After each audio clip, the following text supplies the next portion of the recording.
अध्याय के 34वें श्लोक में ये कंसेप्ट क्लियर कर दिया है कि जो जिन यज्ञों का, यज्ञ मीन धार्मिक अनुष्ठानों की जानकारी अभी तक तुझे मैंने दी है, ये ऐसी धार्मिक अनुष्ठानों की, यज्ञों की जानकारी सच्चिदानंद घन ब्रह्म परमात्मा ने अपने मुख कमल से आकर बोली है।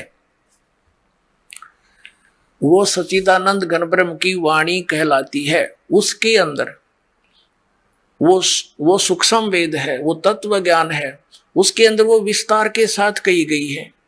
और उनको चौथे अध्याय के 34वें श्लोक में कहा कि वो तत्व ज्ञान है जो सच्चिदानंद घन ब्रह्म के मुख से बोला गया, 5वां वेद है, सूक्ष्म वेद है। उसको तो तत्वदर्शी संत ही जानेंगे जो उस वाणी से परिचित है। अब देखिएगा अध्याय नंबर 4 का और श्लोक नंबर 32 में है, इस प्रकार और भी बहुत तरह के, एवं माने इस प्रकार बहुत तरह के यज्ञ, यहां इन्होंने अनुवाद गलत कर दिया, ब्रह्मणे मुखे का अर्थ कर दिया वेद की वाणी। वेद की वाणी तो गीता में बोली ही जा रही है। ये लिखना था ब्रह्मणे माने सच्चिदानंद घन ब्रह्म की वाणी में विस्तार के साथ कहे गए हैं। अब ये ब्रह्मणे का अर्थ इन्होंने जहां विचलित हो गए, यहां गलत कर दिया। 17वें अध्याय के 23वें श्लोक में आपको दिखाते, अनुवाद करता हूं कि कर कमलों से क्या लिखा है। अध्याय नंबर 17 श्रीमद् भगवद गीता श्लोक नंबर 23, ओम तत्सत इति निर्देश ब्रह्मणे तिर्विध समर्थ ब्राह्मणा तेन वेदा च यगा च विहिता पुरा। अब इसमें क्या कहा कि ओम तत्सत, ऐसे यह 3 प्रकार का ब्रह्मणे माने सच्चिदानंद घन ब्रह्म का नाम कहा है। ब्रह्मणे माने सच्चिदानंद घन ब्रह्म। हमने ये सच्चिदानंद घन ब्रह्मणे का अर्थ ये देखना था, इसको हम यहां लिख लेंगे।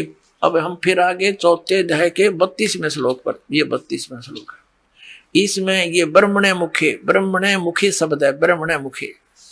यहां लिखा है कि और भी बहुत प्रकार के यज्ञ, धार्मिक अनुष्ठान, ब्रह्मणे का अर्थ लिख दे या सच्चिदानंद घन ब्रह्म की मुखे माने मुख कमल से उच्चरित वाणी में, खुद बोली हुई वाणी में, जो 5वां वेद है, सूक्ष्म वेद में विस्तार से कहे गए हैं, उन सब को तू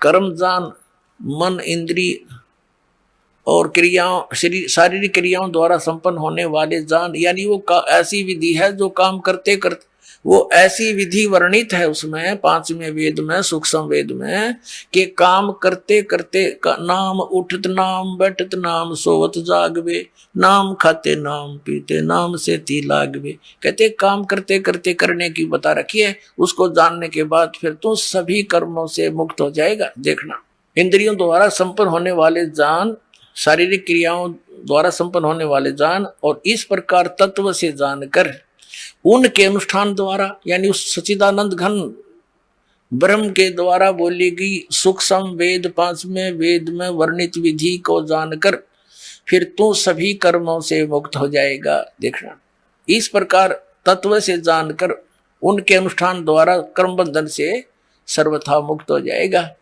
अब 33 में क्या बताया है, चौथे अध्याय का 33वां, इसमें यह कहा कि हे परंतम अर्जुन, द्रव्यमय यज्ञ की अपेक्षा ज्ञान यज्ञ अत्यंत श्रेष्ठ है। अब द्रव्यमय यज्ञ का अर्थ है, कहते हैं जैसे द्रव्यमय यज्ञ की अपेक्षा ज्ञान यज्ञ श्रेष्ठ है, जैसे बगैर ज्ञान के, तत्व ज्ञान हुए बिना अपनी मनमाने आचरण के आधार से कोई तो भंडारे कर देता है, और कोई कहीं धर्मशाला बनवा देता है, कोई मंदिर बनवा देता है, कहीं कोई कंबल बांट रहा है। कहते हैं ये द्रव्यमय यज्ञ से की अपेक्षा, यानी आंख मीच के अंधाधुंध की ये दान करने की अपेक्षा आप पहले तत्व ज्ञान को समझ, और तत्व ज्ञान को समझकर फिर उस सतगुरु संत के बताए अनुसार साधना कर। उस तत्व ज्ञान में बताया जाता है कि गुरु बिन माला फेरते, गुरु बिन देते दान, गुरु बिन दोनों निष्फल हैं, चाहे पूछो वेद पुराण। तो तत्वदर्शी संत के बताए अनुसार फिर दान करते हैं, आपको लाभ होगा। द्रव्य में यज्ञ फेर कर, ऐसे करने से कोई यूज नहीं है जो तू आंख मीच कर कोई करने लग जाओ, इसका ये अर्थ बनता है। देखिएगा, अब हम चौथे अध्याय का 33वां श्लोक पढ़ रहे हैं।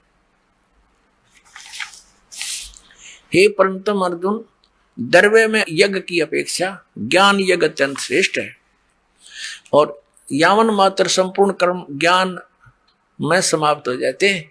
ये जिस तरह के तू मनमाना आचरण कर रहा है, ये डले ढो रहा है, ये सब कर्म तेरे बंद हो जाएंगे, खत्म हो जाएंगे, और फिर शास्त्र अनुकूल साधना तेरी प्रारंभ हो जाएगी। वो तत्व ज्ञान को समझ, यानी वो ज्ञान यज्ञ श्रेष्ठ है। अब चौथे अध्याय के 34वें श्लोक में कहा है कि वो तत्व ज्ञान जो सुख संवेद 5वां है, उस तत्व ज्ञान को, उस 5वें वेद को जो सच्चिदानंद घन ब्रह्म ने स्वयं आकर के बोला है अपने मुख कमल से, वो सच्चिदानंद घन ब्रह्म की वाणी 5वां वेद सुख संवेद है, और उसमें बड़े विस्तार के साथ धार्मिक अनुष्ठानों की जानकारी दी है। वो तत्व ज्ञान है। उस तत्व ज्ञान को तू तत्वदर्शी संतों के पास जाकर समझ देखना। चौथे अध्याय के 34वें श्लोक, चौथे अध्याय का ये 34वां श्लोक है। उस ज्ञान को, कौन से ज्ञान को? जो सच्चिदानंद घन ब्रह्म ने अपने मुख कमल से बोला है, सच्चिदानंद घन ब्रह्म की वाणी में 5वां वेद है, उस तत्व ज्ञान को तू तत्वदर्शी ज्ञानियों के पास जाकर समझ। उनको भली भांति दंडवत प्रणाम करने से और उनकी सेवा करने और कपट छोड़कर सरलता पूर्वक प्रसन्न करने से वे परमात्म तत्व को तत्वदर्शी न है, तत्वदर्शी संत तत्वदर्शी न है। भली भांति परमात्म तत्व को यानी तत्वदर्शी संत ज्ञानी महात्मा तुझे तत्व ज्ञान का उपदेश करेंगे। अपने आत्माओं, इन आचार्य नर शंकराचार्यों ने कख भी पता नहीं अध्यात्म मार्ग का, और 2500 वर्ष से हमें फिर गुमराह करके हमें खजूर पर टांग कर चले गए। इनसे कोई पूछता है कि परमात्मा साकार है व निराकार, तो ये बताते हैं परमात्मा निराकार भी है साकार भी है। अरे भले आदमी, तुमने वेद पढ़े? फिर इनसे पूछ ले संस्कृत में, चाहे चारों वेदों के इनको मंत्र याद पा जाएंगे। गीता जी भी घोट रखी होगी संस्कृत के अंदर, और इनको वेदों का कख भी पता नहीं। यदि ये वेदों से परिचित होते, क्या शब्द बोलते कि परमात्मा निराकार है? कहते हैं वहां वो से तो निराकार है, दूसरे शब्दों में ये डिफाइन करते हैं। और जब यहाँ जन्म आता है ना, प्रकट होता है, जन्म लेकर, जैसे राम श्री कृष्ण विष्णु को कहते हैं ये परब्रह्म के अवतार हैं, ये तो वो साकार है। अरे वेद बताते हैं वो साकार है, परमात्मा नर आकार है, मनुष्य दृश्य सतलोक में रहता है। तो क्या इन आचार्यों को और शंकराचार्यों को वेद ज्ञान था? इनको पुराणों का ज्ञान नहीं, वेद तो बहुत दूर की बातें हैं। इनको श्रीमद् भगवद गीता का ज्ञान नहीं। अगर इनको ज्ञान होता तो ये कहते कि जैसे इनसे कोई प्रश्न करता है कि गीता ज्ञान दाता 18वें अध्याय के 62वें श्लोक में अपने से अन्य किस परमेश्वर की शरण में जाने को कह रहे हैं, वह परमेश्वर कौन है? तो ये क्या कहते हैं? पहले तो संस्कृत बोल लेंगे, संस्कृत भी पूरी बोल देंगे, अनुवाद भी सही कर देंगे, फिर कहते हैं वो तो अपने ही बारे में कह रहे हैं। कमाल के आदमी हो तुम। इसका मतलब ये हो गया कि तुम तो भगवान से भी ऊपर हो गए, भगवान के भावनाओं को समझ गए कि यहाँ क्या कहना चाह रहा है। जब गीता जी अध्याय नंबर 7 के 29 नंबर श्लोक में गीता ज्ञानदाता कह रहा कि तत्परम को जानकर और सारे अध्यात्म से परिचित, पूरे कर्मों से परिचित व्यक्ति केवल जरा और मरण से छूटने का प्रयत्न करता है। यानी वो फिर संसार की किसी वस्तु की इच्छा नहीं रखता, वो अपना बुढ़ापे वाले दुख से और मृत्यु के दुख से ही छूटने का प्रयत्न करता। जो तत्परम से परिचित हो चुका है, उस परम अक्षर ब्रह्म से, परमेश्वर से परिचित हो चुका है। 8वें अध्याय के प्रथम मंत्र में गीता ज्ञानदाता से अर्जुन ने पूछा कि फिर किम तत्परम, हे भगवान वो तत्परम क्या है, वो कौन है? 8वें अध्याय के 3 श्लोक में उत्तर दिया कि वो परम अक्षर ब्रह्म है।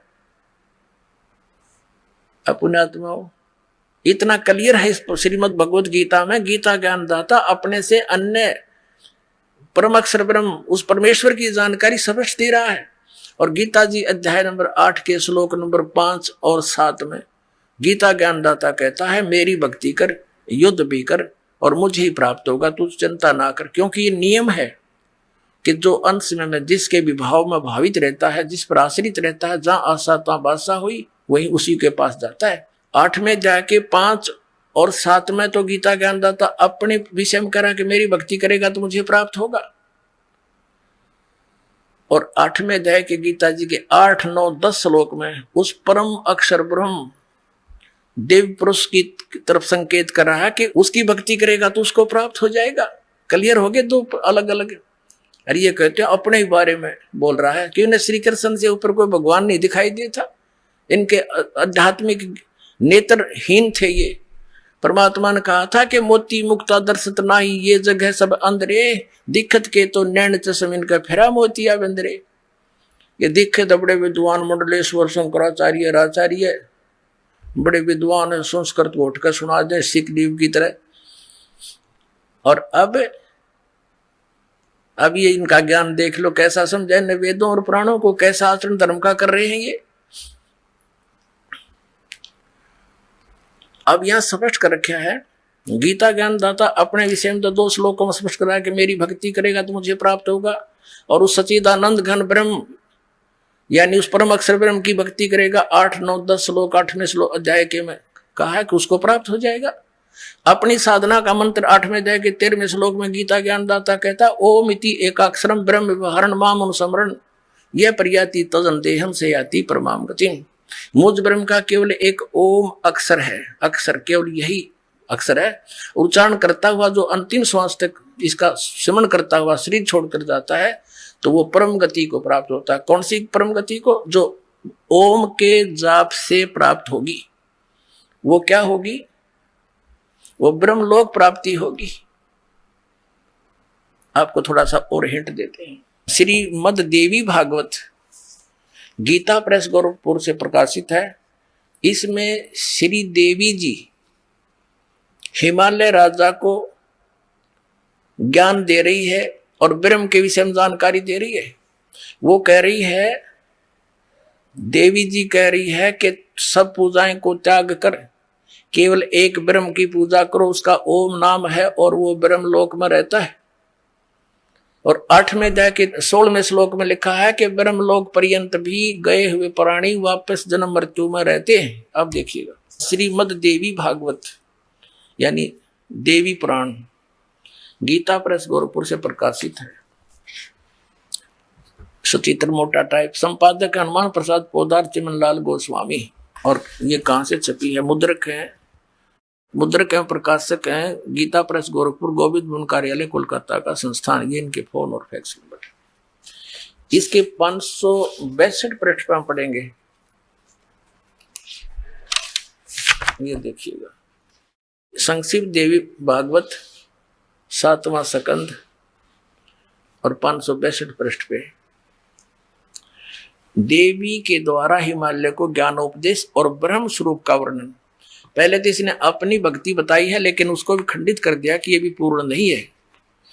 देवी जी कहने लगी, पर्वतराज उस ब्रह्म का क्या स्वरूप है यह बतलाया जाता है, जो प्रकाश रूप सबके अत्यंत समीप में स्थित, हृदय रूप गुहा में स्थित होने के कारण गुहाचर नाम से प्रसिद्ध और महान पद अर्थात परम प्राप्य है। वह समस्त प्रजा के ज्ञान से परे है, अर्थात किसी की बुद्धि में आने वाला नहीं है। तुम जानो जो परम प्रकाश रूप है, जो सूक्ष्म से अत्यंत सूक्ष्म है और जिसमें संपूर्ण लोक और लोकों में निवास करने वाले प्राणी स्थित हैं, वही ये अक्षर ब्रह्म है, वही सबके प्राण है, वही सबकी वाणी है, वही सबके मन है, वह ये परम सत्य और अमृत अविनाशी तत्व है। सो में उस वेदने योग्य लक्ष्य का तुम वेदन करो, मन लगाकर उसमें तन्मय हो जाओ। सो में उपनिषद में कथित महान अस्त्र रूप धनुष लेकर उस पर उपासना द्वारा तीक्ष्ण किया हुआ बाण संधान करो और फिर भावानुगत चित्त के द्वारा उस बाण को खींचकर उस अक्षर रूप ब्रह्म को ही लक्ष्य बनाकर वेदन करो। परवण ओम तो धनुष है, जीवात्मा बाण है और ब्रह्म को उसका लक्ष्य कहा जाता है। उस एकमात्र परमात्मा को ही जानो यानी ब्रह्म के अतिरिक्त किसी की पूजा मत करो, सब दूसरी बातों को छोड़ दे, अन्य सब पूजाओं को त्याग दे। यही अमृत रूप परमात्मा के पास पहुंचाने वाला पुल है। आगे देखो, इस आत्मा का ओम के जप के साथ ध्यान करो, इससे अज्ञान में अंधकार से सर्वथा परे और संसार समुद्र से उस पार जो ब्रह्म है उसको पा जाओगे, तुम्हारा कल्याण हो। यानी ओम नाम का जाप करने से, ओम ब्रह्म का जाप है, इससे क्या कल्याण होगा, उसको पा जाओगे। वो कहाँ रहता है? वह ये 563 पृष्ठ पर हम पढ़ रहे हैं। वह यह सबका आत्मा ब्रह्म ब्रह्मलोक रूप दिव्य आकाश में स्थित है। अब इति सिद्धम के ब्रह्म का जाप करने वाला ब्रह्मलोक में जाता है। गीता जी अध्याय नंबर 8 के श्लोक नंबर 13 में कहा है कि ओम इति एकाक्षरम ब्रह्म व्यवहारण मामुनुस्मरण ये परियाति तजम देहम सयाति परमाम गतिम। यानी ब्रह्म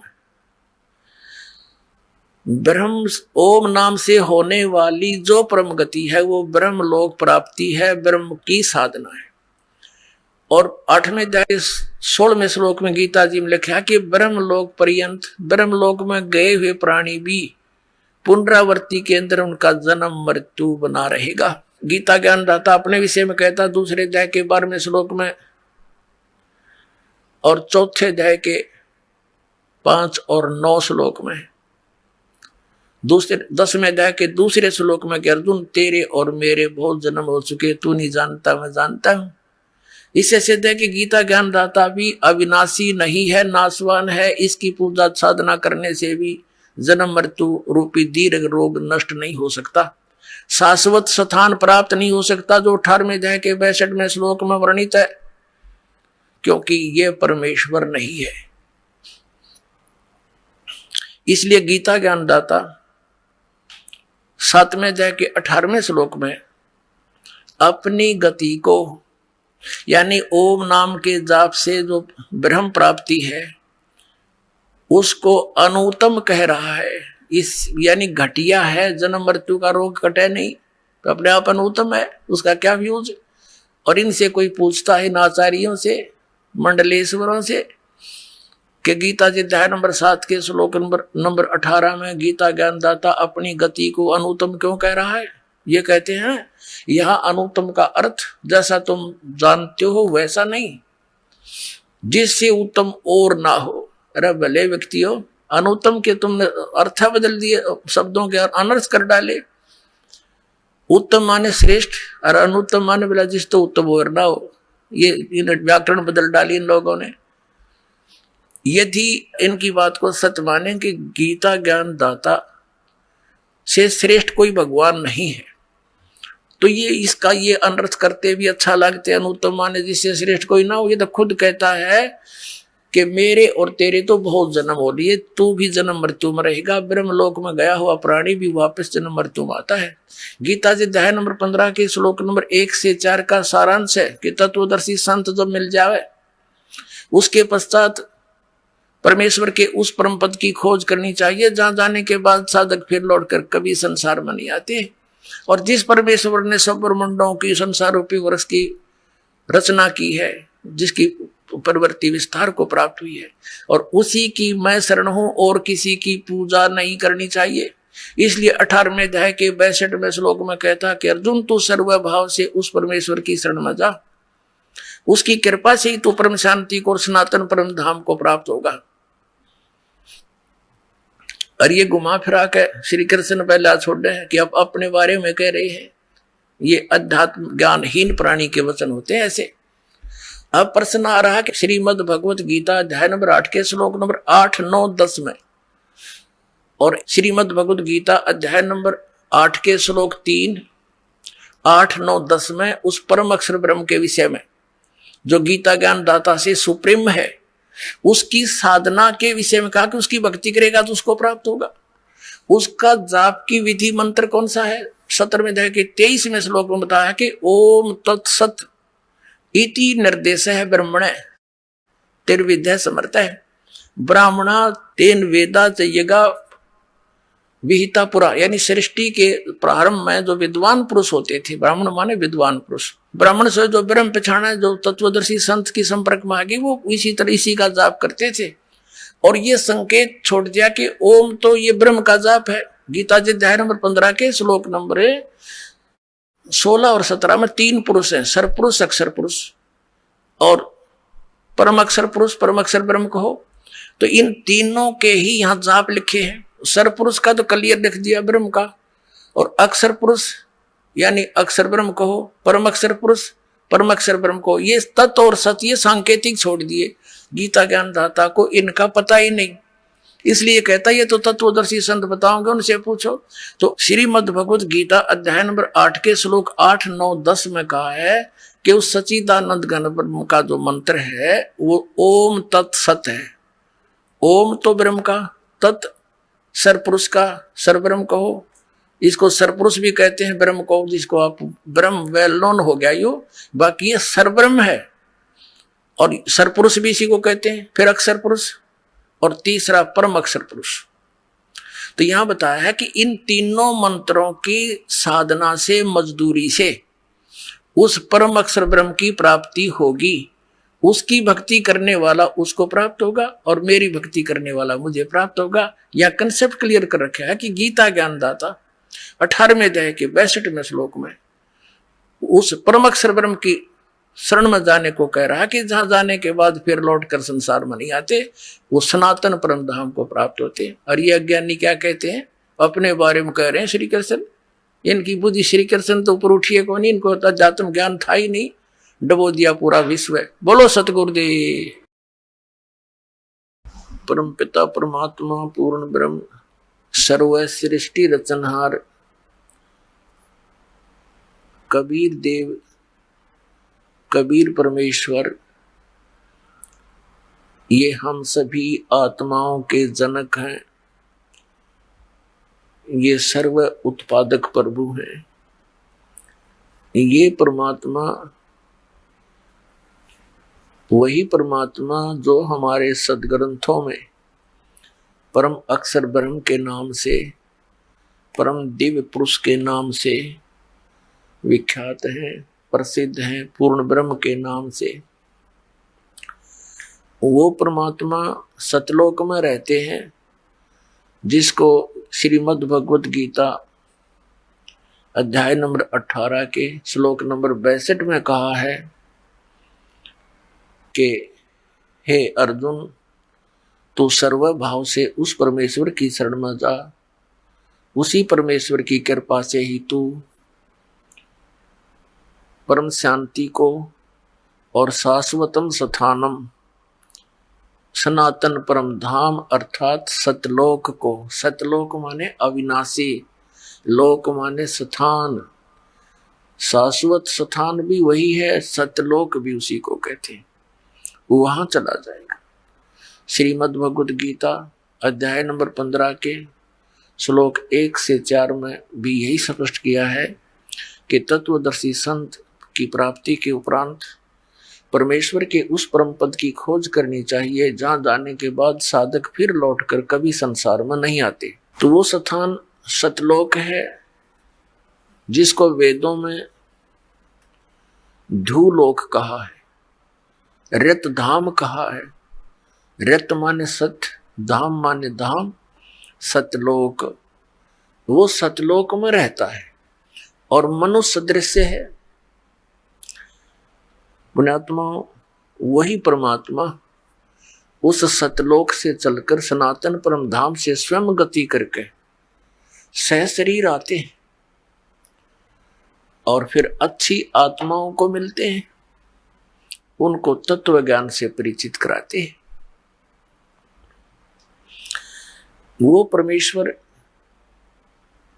परम अक्षर ब्रह्म, जिसको सत्य पुरुष, अकाल मूर्त, शब्द स्वरूपी राम, सतपुरुष आदि नामों से जाना जाता है, उपमात्मक नामों से, वो कबीर देव हैं, कबीर साहब हैं। ये काशी में आए, बनारस में आए, वो जुलाहा अर्थात वो धानक, वो परम अक्षर ब्रह्म है, वो पूर्ण परमात्मा है।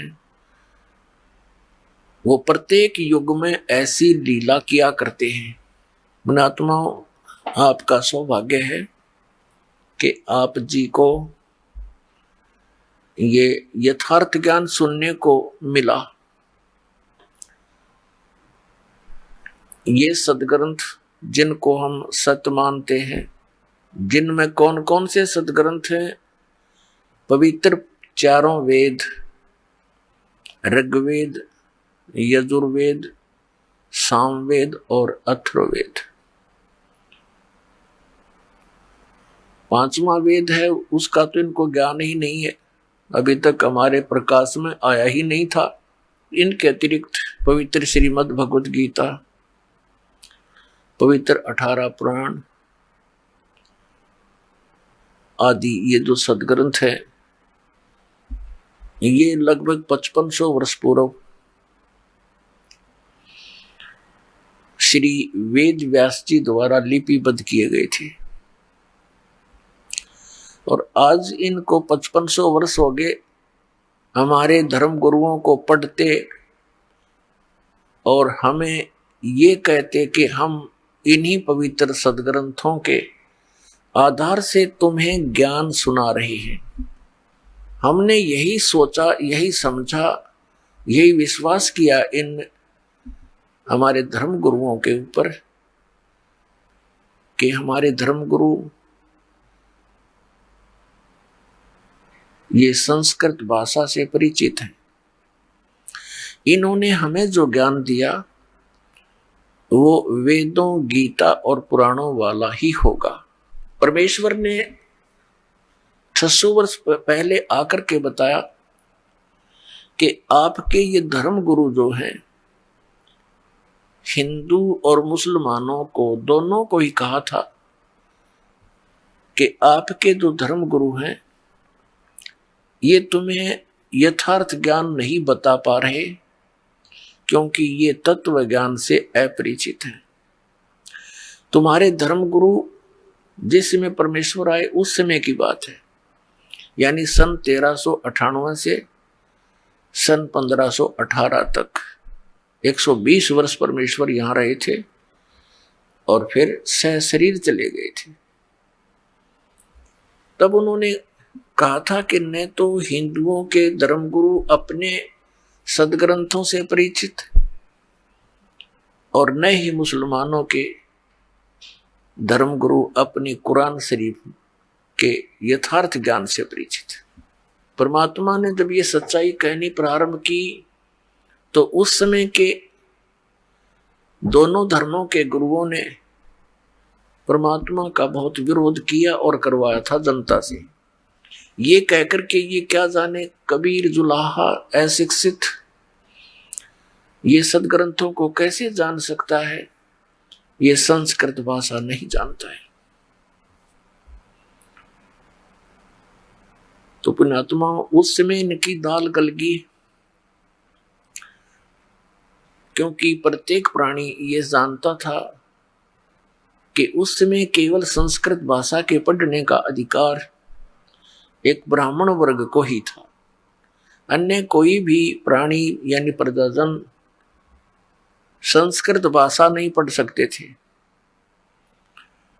और कबीर साहब तो एक जुलाहा वर्ण के अंदर, जुलाहा जाति के अंदर प्रकट थे, तो ये स्वप्न में भी नहीं सोचा जा सकता कि कबीर साहब संस्कृत भाषा को कभी इन्होंने पढ़ा होगा।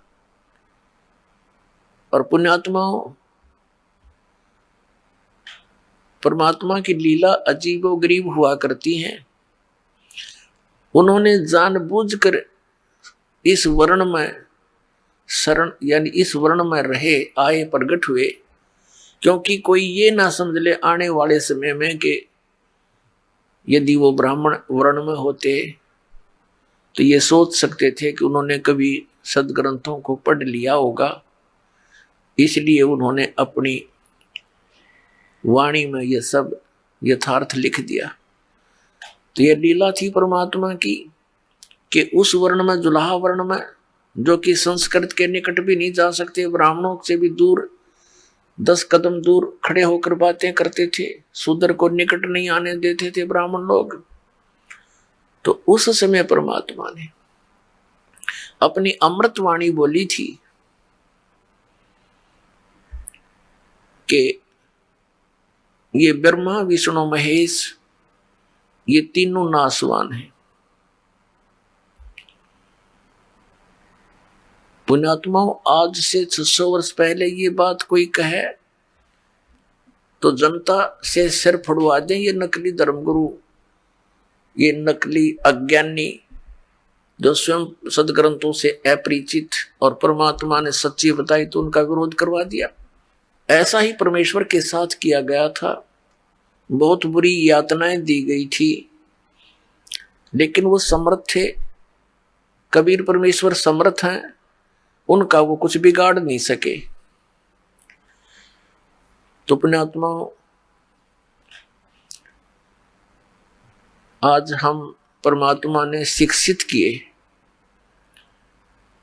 और ये समय दिया, पहले निर्धारित किया हुआ था कि कलयुग के जो बिचली पीढ़ी आवेगी उसमें सभी प्राणी शिक्षित कर दिए जाएंगे और फिर वो सदग्रंथों को स्वयं अपनी आंखों देखेंगे और परमात्मा को पहचान लेंगे, और इन नकलियों से भी वो फिर दूर हट जाएंगे जिन्होंने इतना जीवन नष्ट करवा दिया हमारे पूर्वजों का।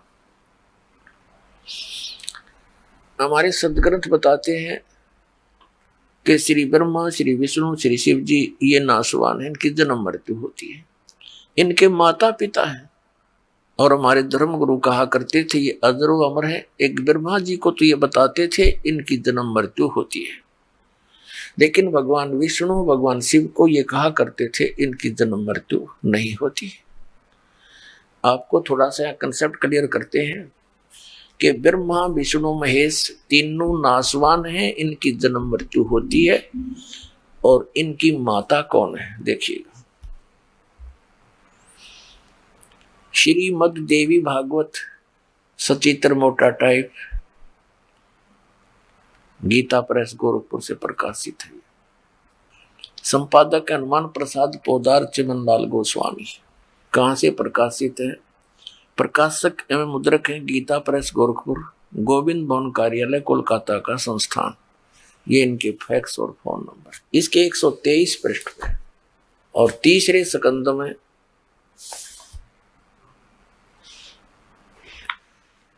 या 123 पृष्ठ पर भगवान विष्णु कह रहे हैं तुम शुद्ध स्वरूपा हो, ये सारा संसार तुम इसे उद्भासित हो रहा है।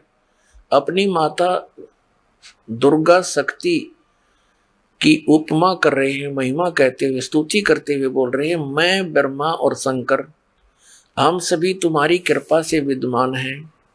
हमारा आविर्भाव माने जन्म और तिरोभाव माने मृत्यु हुआ करता है।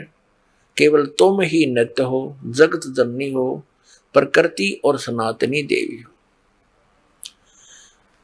ये स्पष्ट कह रहे हैं भगवान विष्णु जी कि हमारा तो आविर्भाव माने जन्म, तिरोभाव माने मृत्यु हुआ करता है, केवल तुम ही नित्य हो। भगवान शंकर बोले देवी यदि महाभाग विष्णु तुम्ही से प्रकट हुए हैं तो उनके बाद उत्पन्न होने वाले ब्रह्मा भी तुम्हारे बालक हुए। फिर मैं तमोगुणी लीला करने वाला शंकर क्या तुम्हारी संतान नहीं हुआ? अर्थात मुझे भी उत्पन्न करने वाले तुम ही हो। शिवे संपूर्ण संसार की सृष्टि करने में तुम बड़ी चतुर हो। इस संसार की सृष्टि, स्थिति और संहार में तुम्हारे गुण सदा समर्थ हैं। उन्हीं तीनों गुणों से उत्पन्न हम ब्रह्मा, विष्णु एवं शंकर नियमानुसार कार्य में तत्पर रहते हैं। इस पवित्र पुराण ने श्री देवी भागवत ने यानी श्री देवी पुराण ने इन चंद पंक्तियों में ये 5 कंसेप्ट क्लियर कर दिए, 5 पॉइंट स्पष्ट कर दिए। नंबर 1 कि ब्रह्मा विष्णु महेश की जन्म मृत्यु होती है, ये अविनाशी नहीं। नंबर 2 दुर्गा इनकी माता है। और नंबर 3 दुर्गा को प्रकृति भी कहते हैं। और नंबर 4 ये होगा कि रजगुण ब्रह्मा, सतगुण विष्णु, तमगुण शिव जी है। और पांचवा ये हो गया कि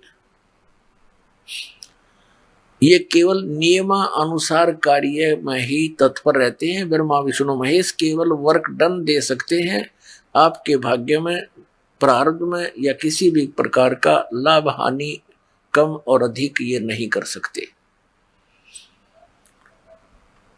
अपनात्माओं, पवित्र हिंदू धर्म के प्रवर्तक आदि शंकराचार्य जी माने जाते हैं और उन्होंने फिर 4 पीठ बनाई थी। प्रत्येक पीठ पर अपने सुयोग्य शिष्य, एक सुयोग्य शिष्य को उस पर दोस्त प्रतिष्ठित किया था। उनके लिए फिर एक नियम बना दिया था, मठ आमनाए बोलते हैं उसको। वो पुस्तक विधान बनाकर इनको वो दे गए थे कि ऐसे तुम करते रहना। तो सर्वप्रथम हम आदि शंकराचार्य के विचारों को ही पढ़ें, वो क्या ज्ञान देकर गए हैं। पुण्यात्मा, उससे पहले सतयुग त्रेता द्वापर में अलग से कोई विधान नहीं था, कोई धर्म नहीं था और सभी वेदों अनुसार ही साधना किया करते थे। कोई भी धार्मिक अनुष्ठान होते थे वो वेद मंत्रों से ही किया करते थे। और आदि शंकराचार्य जी ने हमें क्या ज्ञान दिया। पुण्यात्माओं, जो शंकराचार्य जी हुए हैं प्रथम,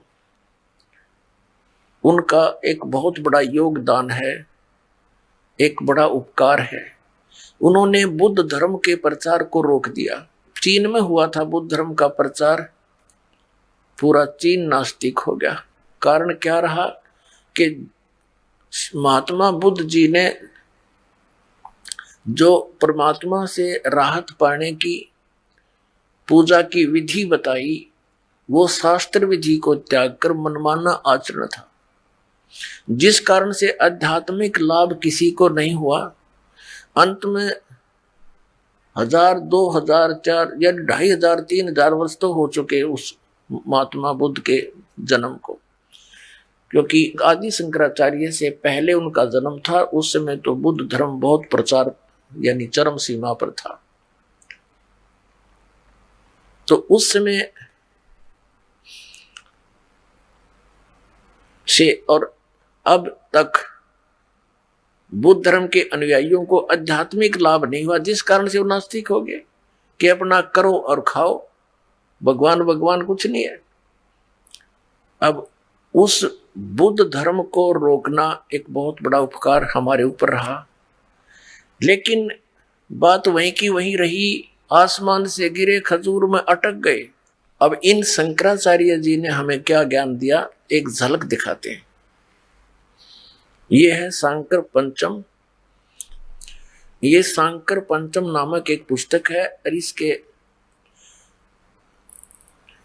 रचन करने वाले कौन है? आदि शंकराचार्य विरचित पंच ग्रंथा नाम संग्रह, 5 ग्रंथ रचे गए, उनका संग्रह है। देखिएगा, ये है आदि शंकराचार्य और ये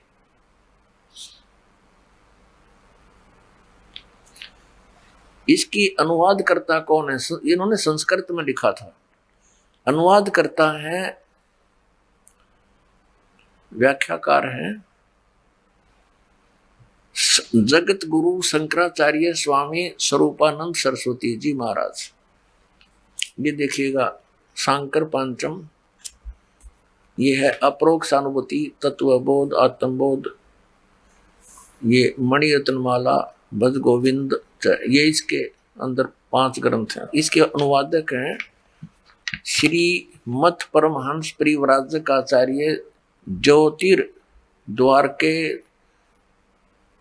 और सांकर पीठ द्वाधीश्वर जगत गुरु शंकराचार्य श्री स्वरूपानंद जी सरस्वती स्वामी वर्या, शारदा पीठम प्रकाशन द्वारका। अब यहां से देखेंगे इसको। ये है शंकराचार्य विरचित है पंच ग्रंथानाम संग्रह, 5 ग्रंथों का संग्रह है। वो कौन कौन से हैं? अपरोक्ष अनुभूति, तत्वबोध, आत्मबोध और मणि रत्नमाला, भज गोविंद, ये 5 हैं। ये है ज्योतिष पीठाधीश्वर और द्वारका पीठाधीश्वर जगत गुरु शंकराचार्य श्री स्वरूपानंद सरस्वती जी स्वामी पाद है।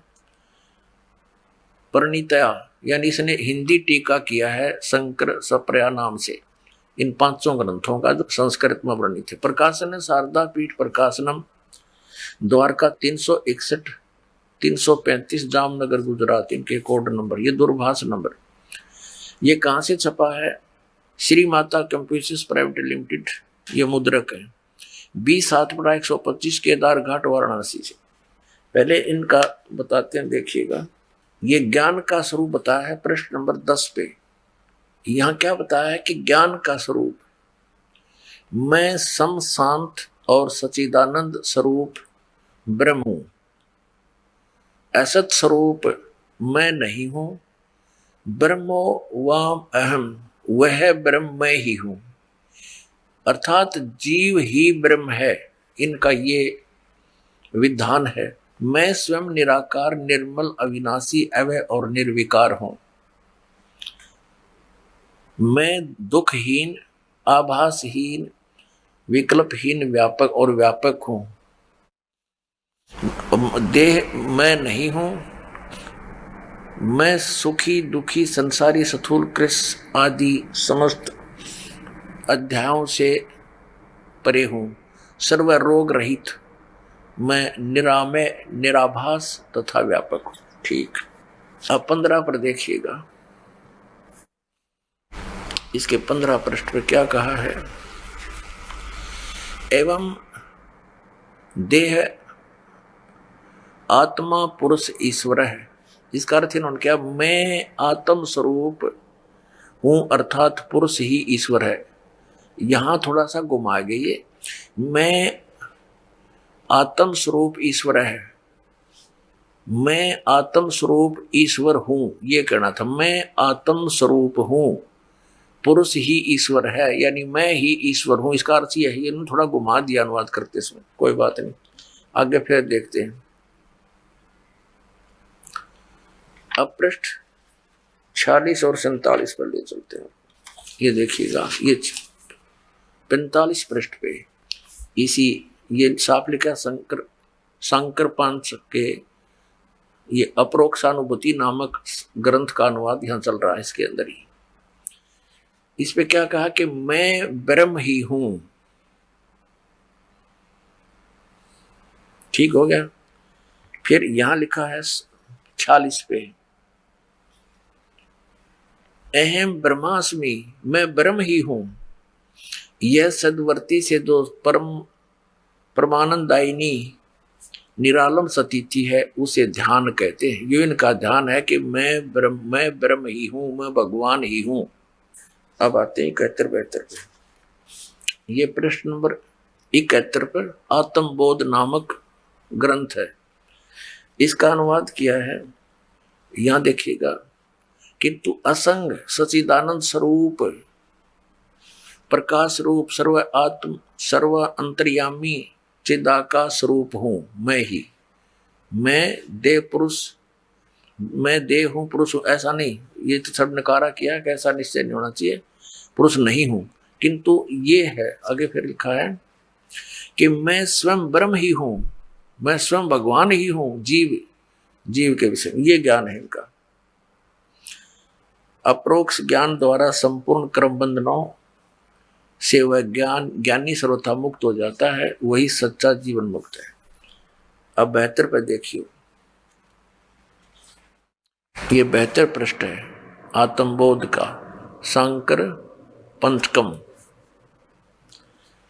इसमें क्या लिखा है कि मैं ब्रह्म ही हूं। ऐसे निश्चात्मक ज्ञान द्वारा संचित कर्म नष्ट हो जाते हैं। अच्छा, ये तो इसने बता दिया कि मैं ही ब्रह्म हूं, जीव ही परमात्मा है।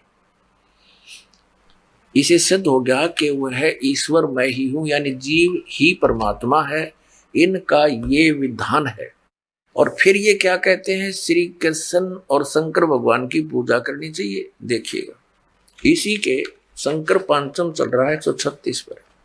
ये शंकर पंचम पंच के श्री मणि रत्नमाला में 136 पृष्ठ पे ये यहाँ इसका श्लोक है।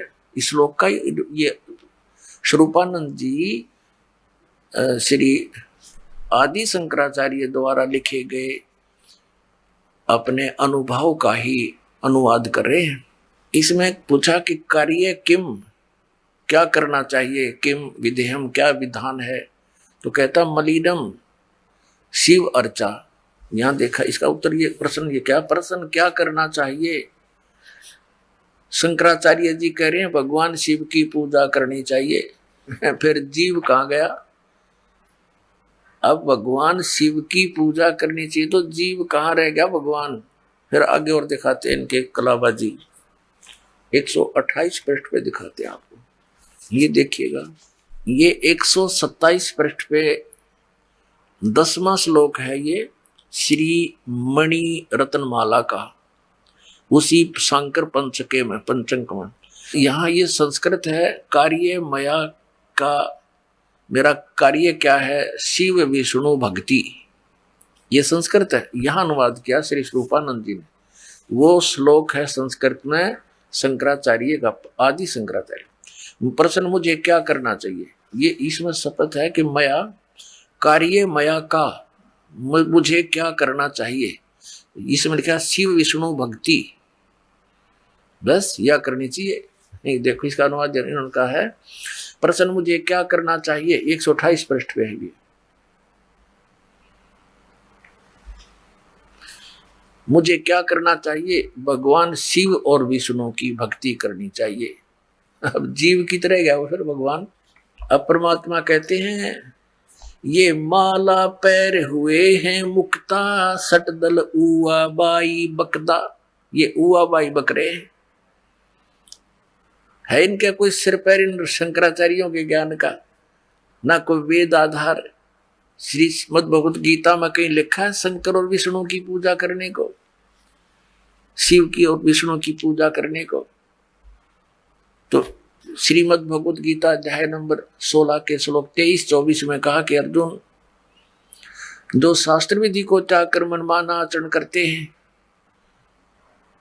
उनको न तो सुख होता, न उनकी गति होती, न कोई सिद्धि प्राप्ति होती, अर्थात यूजलेस, व्यर्थ।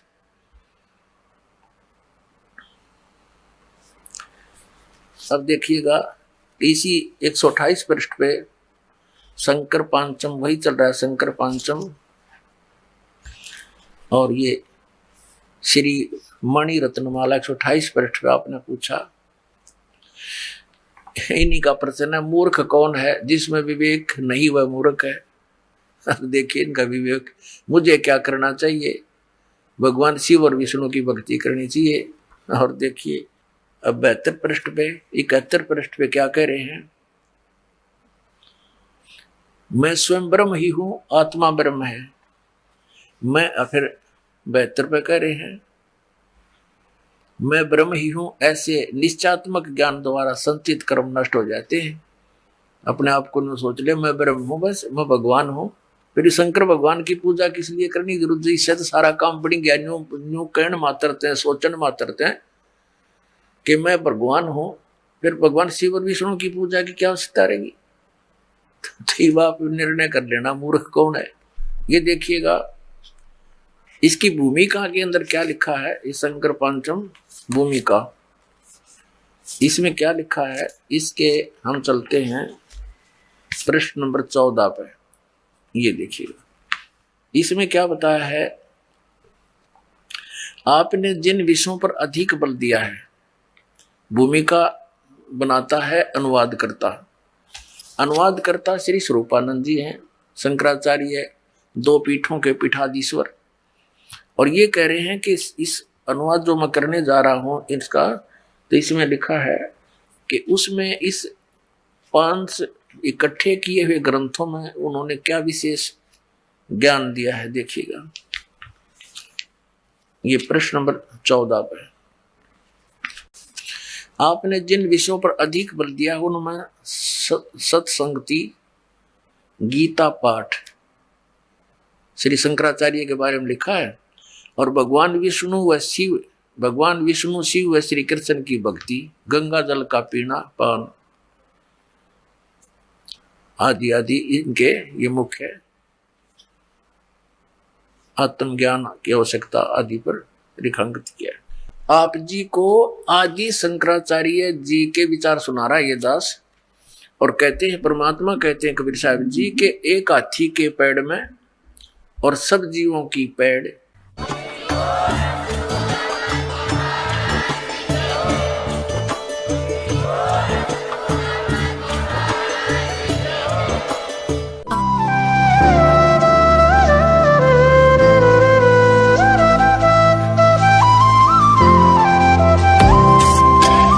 सत सही